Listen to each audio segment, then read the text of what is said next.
I was doing my daily Mr. V Garage watch session when something grabbed my interest. Puma in S tier? That can't be right. Yeah, it has flowing corners and hard braking zones, and it looks fun to race. But look at that last sector.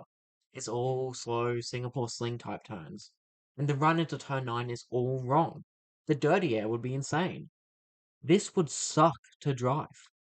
And looking at the comments, everyone seems to think this is the next reincarnation of Spa. But it did get me thinking. Staying true to the logo, could I make it an S tier track? The answer has taken months of my life and many sleepless nights, but I'm sure you'll agree. This is S tier.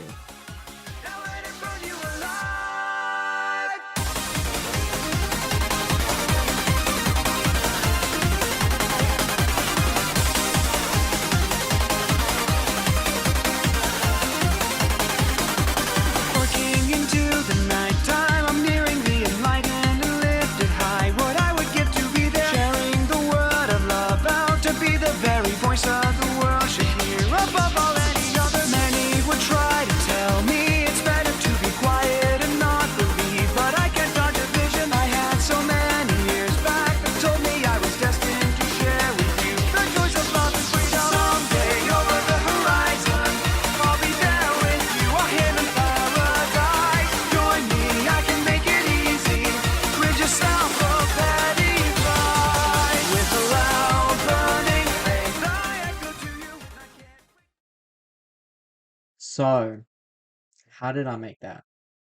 Like I said, the original design was way too busy and fiddly and slow stuff, even with the biggest map possible.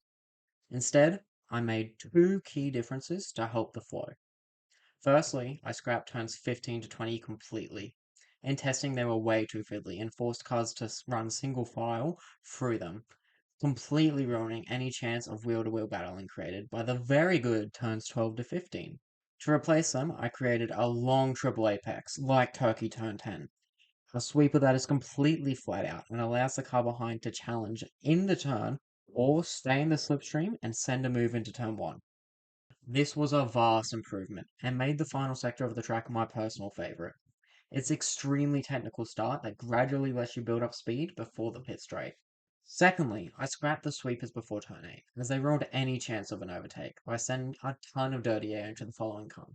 You could follow and get a better exit from turn 4, but these sweepers just meant there was zero chance of an overtake. Instead, I just made it a straight and slightly remodeled turn 8, making it a fun place to send some dive bombs and make the move. These two small changes were all the track needed. But I went the extra mile and added elevation. Whilst in Mr. V's video, all the tracks are assumed to be flat for the sake of comparison, I don't care about fairness. The other tracks were bad and they deserve to know it. So I've taken the liberty of adding some elevation changes, drawing inspiration from classic tracks like Brazil or Spa. Starting into turn 1, this is a high speed but not flat out right hand sweep up the hill. Very bumpy on the inside, which can cause cars to bottom out if they take it too quick. Following that is a short run into the hairpin of turn 2, where, if you're feeling risky and got a good run through turn 1, you can send a move up the inside. We follow the curve of the tail through the flat out kink of turn 3, before going into my favourite corner on the track. Turn 4 to 6, tail's elbow. You go downhill into the braking zone before shooting up the hill, over a crest, off camber, through the corner. Flat out until turn 7 now, and the best overtaking opportunity on the track is here.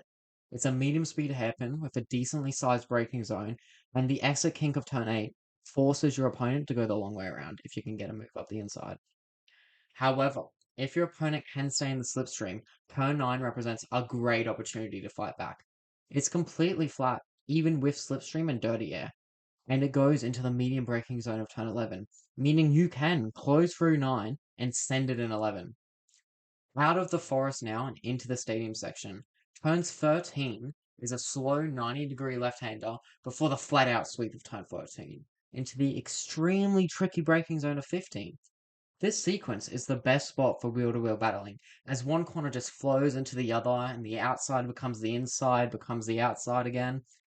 Finally, the lap ends with the flat-out right-hander of 16, where Slipstream can help you make a move down the pit straight, or, if you're feeling like you've got enough pace, you can just send one up the inside. before you cross the finish line and finish the video. Thank you for watching. This was a ton of fun to make and was my first attempt at something a bit more serious. If you did enjoy, make sure to let me know. You can comment, like, whatever. I'll probably find out if you like this because it'll get more attention than my other stuff. Yeah, this was my first attempt at doing something a bit more serious and heavily edited. So if you do appreciate that, let me know. I wanted to give a quick shout out to Mr. V. Love his content. Great stuff over there. Feel free to check it out. I'll link it in the description.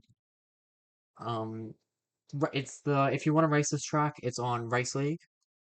It's got like a indie game where you can make your own tracks and race other people's tracks. It's on the official servers. There's also a ton of other great tracks made by a bunch of other people.